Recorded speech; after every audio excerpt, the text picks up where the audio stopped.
welcome to the online Grassroots Advocacy Telling Your Story presentation. This information is provided on behalf of the Colorado Mental Wellness Network. For those who haven't heard of us, we are a peer-run, grassroots, nonprofit organization that aims to promote wellness and recovery for all individuals in the state of Colorado. And one of the ways we like to do that is to support individuals in making sure their voices are being heard. How we approach recovery today would not have been possible without people like yourselves stepping up and advocating for what is needed by our communities. So we at CMWN would like to give you a hearty welcome to the world of advocacy, as there is still so much important work to be done. As we begin this presentation, I'd like to take a moment to define the word advocacy, just to make sure we're all on the same page as we move forward. Advocacy can be defined as the public support for or recommendation of a particular cause or policy. It can also be defined as an activity by an individual or group that aims to influence decisions within political, economic, and social institutions. Now, one of the great things about advocacy is that not only can everyone be an advocate, but there are so many opportunities for people to engage in advocacy. As you can see here, under the general umbrella of advocacy, there are 4 different types of ways for people to advocate for themselves. There's self-advocacy, peer-to-peer advocacy, systems advocacy, and legal advocacy. As I move forward, I'll take some time to define each type and provide some examples, but just keep in mind that you don't have to participate in all 4 of these different ways in order to be an advocate. Maybe peer-to-peer advocacy feels more comfortable for you than, say, legal advocacy, and that's great. You're still doing important work, and we encourage you to use your strengths where you feel like you'd like to apply them. Additionally, you're always welcome to engage in advocacy in more than one way if you'd like to stretch out of your comfort zone. Our first type of advocacy begins with the self. Self-advocacy can be defined as representing and advancing your own interests, goals, or needs. There are so many different ways you can advocate for yourself, but just to give some examples, you could seek out and implement certain treatments, medications, or self-care tools. You could talk to a provider and say, hey, I've heard about acceptance and commitment therapy, and I'm interested in seeking it out for myself to help me manage the symptoms of my mental health condition. Another example of self-advocacy could be requesting reasonable accommodations at your school or workplace. You could tell your professor or a parent, I have a hard time following lectures and taking notes. Can I use a friend to take notes for me or use a note-taking app? Something I'd like to point out is that truly I think self-advocacy can be present in all 4 domains of advocacy. Often advocating for someone else, whether it's an individual or a community, can lead to advocating for yourself in a way. So testifying for a bill that would increase access to resources for others could certainly benefit you as well, and vice versa. Advocating for yourself can often lead to advocating for others. As you advocate for your own needs, sometimes others are empowered to do the same for themselves. So again, there's more than one way to self-advocate, and while I do define it here, it can be so much broader than what I've touched on. As we move on to the next type of advocacy, I think the same thing can be said for peer-to-peer advocacy as well. While I have a definition written up here, it can be so much broader than what I touch on. However, to give an idea of what this can look like, peer-to-peer advocacy can be defined as representing the rights and interests of someone other than yourself. Some examples can be speaking up for others in situations that may be causing them harm or discomfort, and using respectful and non-stigmatizing language. Now with the second example, this is something that can be done on a daily basis, even in just how we talk with others. One of the ways we recommend you use respectful language is to use something called person-first language. This is when, in our language, we separate the person from their condition and reference the person first. So an example of this could be, Kristen lives with depression, rather than that depressed person, or Kristen is depressed. The stigma that exists currently often reduces and dehumanizes those with mental health and or substance use conditions, so by shifting our language to focus on the person first, we can help reduce that effect. It's also really important to mention that there are some individuals and communities who prefer what is called identity-first language, which does place an emphasis on the condition they may be living with. This is most often seen within communities like the disability community. There are a number of reasons why a person may choose identity-first language. An example of this is that identifying with their condition can help them gain access to resources and supports they need. When it comes to differentiating between the best kind of language to use, the first step is to make sure you aren't unnecessarily focusing on their condition. I personally don't need to be introduced to someone as "this is my friend Kristen who lives with anxiety," because it's not needed within the context of an introduction. So first, make sure that the context calls for that kind of language. Secondly, I think going into conversations with a sense of respectful intentionality is incredibly important. I've met and interacted with people who prefer both person-first and identity-first language. Personally, I default to person-first language and adapt based on how those around me prefer to identify themselves. But in general, at least being aware of how our language affects those around us is something that can be incredibly helpful in advocating for the health, safety, and well-being of others. The third type of advocacy is systems advocacy. This is defined by influencing social, political, and economic systems to bring about change for groups of people. This kind of advocacy happens on a much larger scale, as it can affect a much larger group of people. Some examples of this can be influencing or creating legislative change through testimony, and the past and present civil rights movement. Like I said earlier on in the presentation, we would not be where we are at today without people engaging in systems advocacy.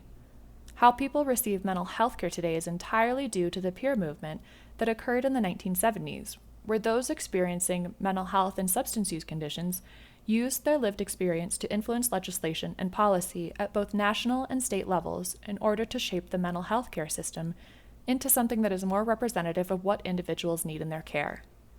And again, we're seeing this in our present day with similar civil rights movements, where people are stepping up and advocating for their needs to receive equal access to things like care, a sense of safety, well-being, and equal opportunities in life. Finally, the fourth type of advocacy is legal advocacy, which is defined as using attorneys and the legal or administration systems to establish or protect legal rights. Some examples of this can be the Americans with Disabilities Act, or the ADA, which work to provide legal protections and regulations for people with disabilities. This is enforced throughout the United States, and knowing about what is protected and how to use those protections can be a kind of legal advocacy, whether it's for yourself or others. Another example of this can be individuals who work or volunteer as legal advocates. These are individuals who support others in knowing their legal rights and options. This can sometimes take place within the justice system, where folks support others in knowing their legal rights to things like housing, family law, or disability law. I'd like to take a minute to check in and ask you some questions and have you answer or reflect on them either through writing, thinking, or even speaking out loud. Firstly, how many different types of advocacy are there? And secondly, what are some examples of those types of advocacy? Either examples I already provided or perhaps some examples you can think of on your own. Feel free to either rewind the video or pause the video if needed. I'll wait a few seconds here to let you check in. Great. Thanks for checking in. Let's keep moving forward. So after we've taken some time to break down all the various ways you can advocate for yourself or others, we can now address one thing that they all have in common, and that's stories. All forms of advocacy are influenced by stories, as stories are often more memorable and impactful than statistics or facts. While things like facts and figures are certainly helpful when it comes to things like funding or drafting policy changes, those changes and requests are going to originally and continually be impacted by stories. They can help break down stigma as they help people relate to one another in a way that just isn't possible through facts. Especially if you're speaking from your own experiences, and truly we all have a story to tell. Now sometimes stories can come from someone else's experience. For example, you may have a friend or family member who has personal experience with mental health or substance use conditions, and that's now part of your story as well. This can be impactful to hear for others too, but if you're going to tell a story that involves others, please try to make sure to get their permission before moving forward with telling that story, especially in public. You could either draft a story together with them or put something together and have them read it if they'd like. But do be sure to respect other people's boundaries if they're going to be affected by you including them in your story. As I move on in talking about stories, I want to take some time to talk about recovery. I'll read the definition I have on the slide here, but I want to preface this with the idea that we at CMWN believe there is no one specific definition of recovery. This is one, but it could look different from person to person, or even organization to organization. So recovery can be defined as the process by which a person overcomes the challenges presented by a mental health condition and/or substance use condition to live a life of meaning and purpose. Now, when I move forward with the presentation, and as I talk about stories, I'm going to mainly be referring to recovery stories, and those are an accounting of experiences with mental health or substance use conditions. These are something that we believe can offer hope, inspiration, and education. And these have an incredible impact when you want to move forward with advocating for mental health or substance use reform. Now we're going to take another brief moment to check in with a question. Just like last time, I'll ask the question and you can feel free to pause and reflect as needed. So true or false? There is one definition of recovery that everyone uses. Okay, hopefully you've taken some time to answer the question and we'll keep moving right along. Now, something we have heard and even asked ourselves as advocates and storytellers is, how do I know if I'm ready? This is so incredibly important. Telling your story can be both really empowering and also a vulnerable experience. If you've taken the time to check in and determine that you feel ready to move forward, it can be an empowering experience that reduces self-stigma and promotes hope and understanding. If you aren't ready, however, it can be a distressing experience that may cause feelings of being outed or possibly make you feel unsafe. While engaging in advocacy can sometimes ask for people to stretch or step out of their comfort zone, in no way do we want to see anyone get hurt or feel unsafe while telling their story. So please make sure to check in with yourself, and I'll list some of the ways that you can do that. So in checking in with yourself to see if you may be ready to share your story, there are a number of things you can do. First, you can write it and leave it alone. Write your story down and leave it alone for a day or two. When you're ready, read it over. Then ask yourself some questions. Do you feel comfortable sharing what was written? How does that sit with you as someone reading it or hearing it out loud? And what are some of the emotions that come up for you while reading it? Secondly, remember that you don't have to share everything. A recovery story is not your full story. It's a part of your full story. And with that, you can choose what you would like to share. If you feel that you'd like to share your experiences, but there are details you'd like to leave out, you're more than welcome to do so. You get to decide what you're comfortable sharing and what you'd like to keep undisclosed. And thirdly, understand the why.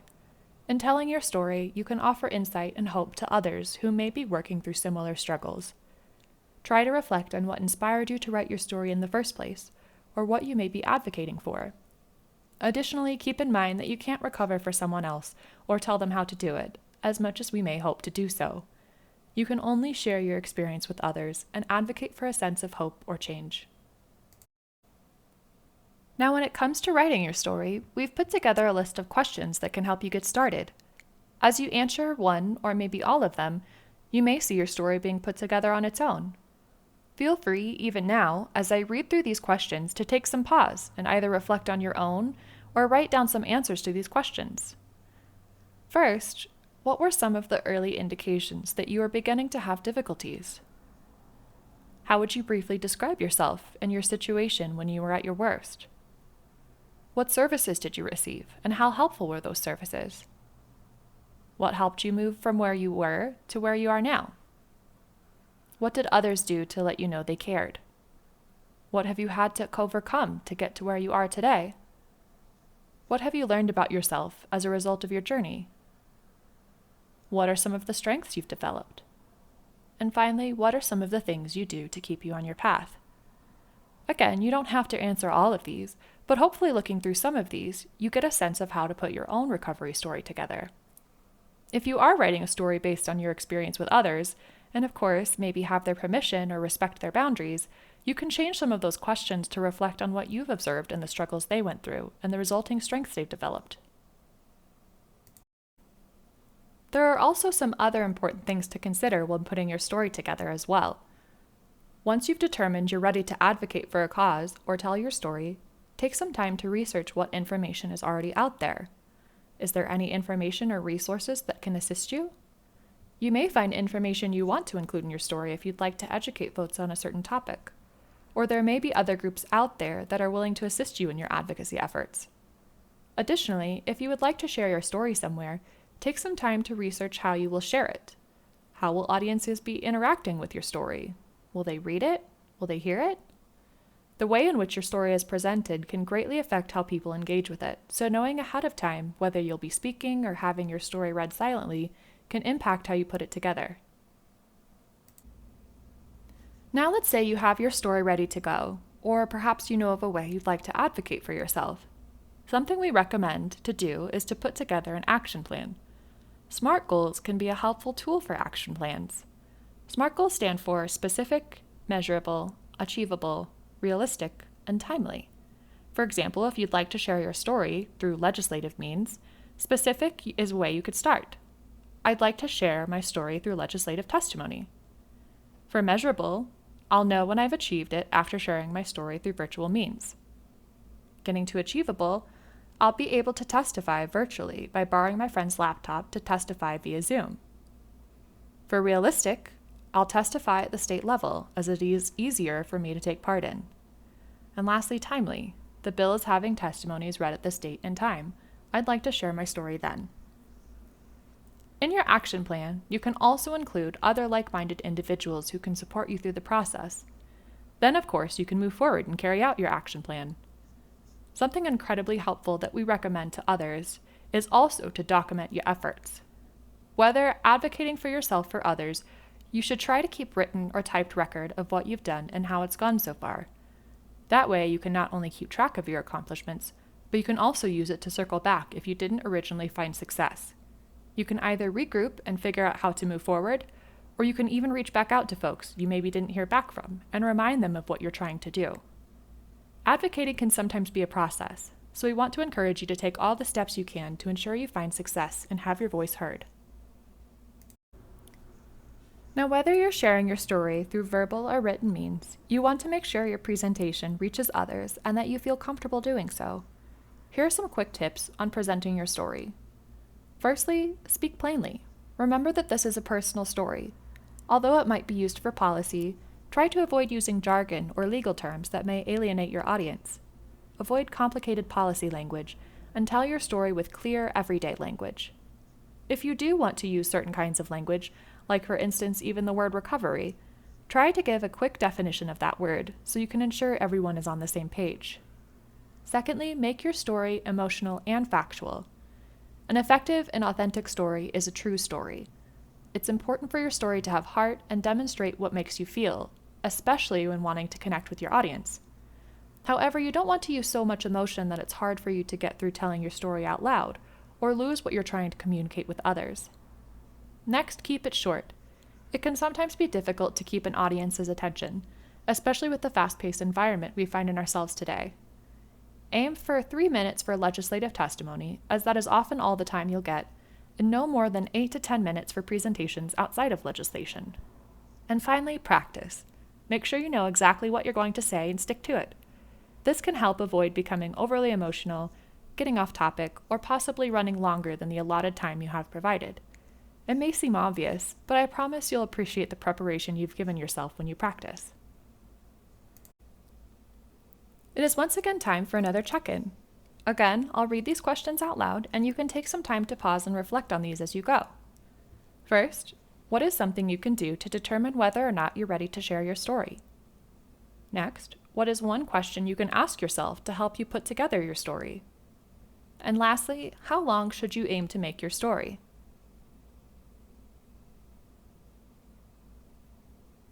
Thanks again for checking in.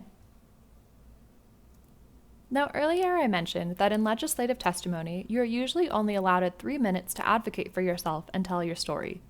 And a question we often get from folks after hearing that is, how do I share my story in 3 minutes? And here with me to provide an example of that is our resident peer support professional, Rachel, who's going to share her story in 3 minutes. My name is Rachel Siddell. I am currently a peer support specialist and RAT facilitator with the Colorado Mental Wellness Network. I just wanted to give you a brief example of what it's like to tell your story. First of all, I just want to kind of get into this by saying how important it is to share your story. I've had the privilege of being able to share my story in a legislative process, which has been just extremely powerful, not just for myself, but I think in the enacting of bills. And so here's my story. Again, my name is Rachel Siddell. I was diagnosed with bipolar disorder and borderline personality disorder in my early 20s. And at that time, things were a little bit different. We didn't have quite the availability of treatment that we do now. And so through RAP and through therapy, DBT, I have been able to be in what I would consider my own recovery for approximately 6 years now. Of course, with COVID, things have changed up a little bit. And so I've had to process and reprocess and rewrite my plans as far as how to take care of myself, my self-care, what that looks like, how important that is. And so I just wanted to reach out to you guys and just let you know that things are changing. Things are constantly changing. And I think that that's difficult for some of us who, I don't want to say suffer, but for some of us that have had substance misuse, behavioral health, or mental health conditions in the past. I just want to tell you that your story is so impactful. I feel like every time I'm able to have the opportunity to come and talk about my story, or kind of just discuss where I've come from, I'm constantly reminded of the effort and the work that I put into just being in recovery. And like I said, everybody's story is completely different. Everybody's story is unique to themselves. I have had the privilege of working for the network as a peer support specialist for the past approximately 3 years now, where I have the ability to just sit and listen with people as they talk about their story of homelessness, trauma, all of the things that I have myself have gone through. It has been an incredible journey. Again, with COVID, it has been a little bit different to have to go through, to change up. But I have been so excited and just, it's been quite an experience. So with that being said, again, I have the experience of trauma, homelessness, a mental health condition, behavioral health problems, substance misuse. All of that has been, I don't want to say my past, but has been carried over into who I am today.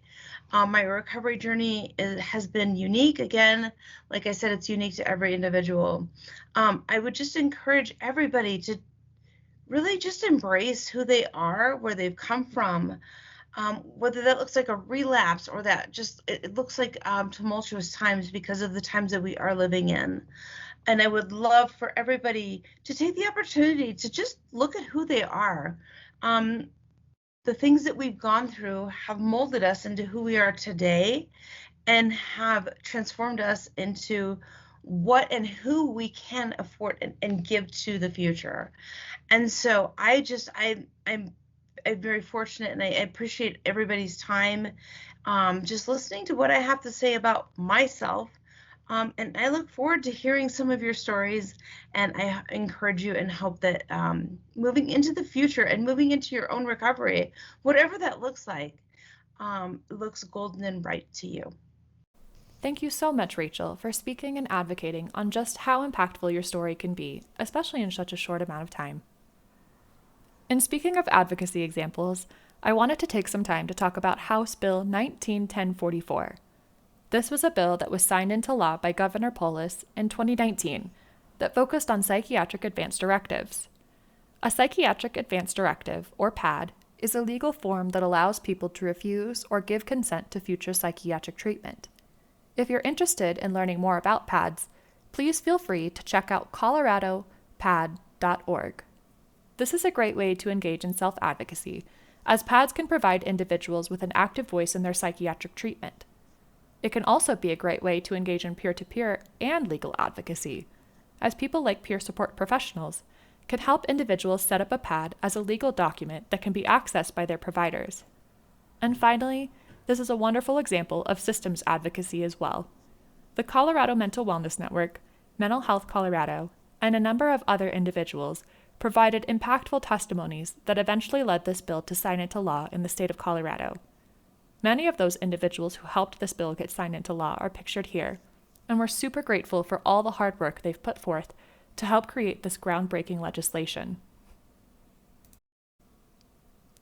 Moving forward, there are so many great resources out there that can continue to support you through your journey as an advocate. Of course, there's the Colorado Mental Wellness Network. You can visit our website for more information that can help you craft your story. Our website is cmwn.org/advocacy. There is also Mental Health Colorado, who often provides this training with us and has a lot of great information on the legislative process. You can visit their website for opportunities and support on how to take action at mentalhealthcolorado.org/take-action. And of course, if you're interested in providing legislative testimony, you should check out the Colorado General Assembly. You can visit their website for information about upcoming state legislation at leg.colorado.gov. This is where all the state legislation information is posted and can be a great place to tell your story from a legislative standpoint. For updated information about testimony opportunities, visit the link below and click on Public Testimony Options, or use the contact information provided. You can go to leg.colorado.gov/content/committees. You can also email them at committees.lcs.ga@state.co.us or call 303-866-3521. We also encourage you to look through the website and perhaps find legislators you can connect to tell your story, as they can influence change on behalf of their community as well. Finally, as we reach the end of our presentation, I want to give you some reminders. First and foremost, take care of yourself. We at the Colorado Mental Wellness Network like to say that self-care is not optional. Reflect on where you're at and if you'd like to use your story as an advocate. Next, your voice is important. Your story can bring about impactful change. Knowledge is also power. Educating yourself and others can lend authority and credibility to the cause. Don't give up. Advocacy is a process, and success can come through perseverance. And finally, build up your toolbox. Seek out resources and utilize them as needed. On behalf of the Colorado Mental Wellness Network, I'd like to thank you for taking part in our online grassroots advocacy training. It is people like you who can make positive changes within our community, and it is your voice that needs to be heard. We look forward to seeing you grow as an advocate and encourage you to use us or other organizations as a resource as you move forward. Thank you so much again, and as always, be well, have hope, and pass it on.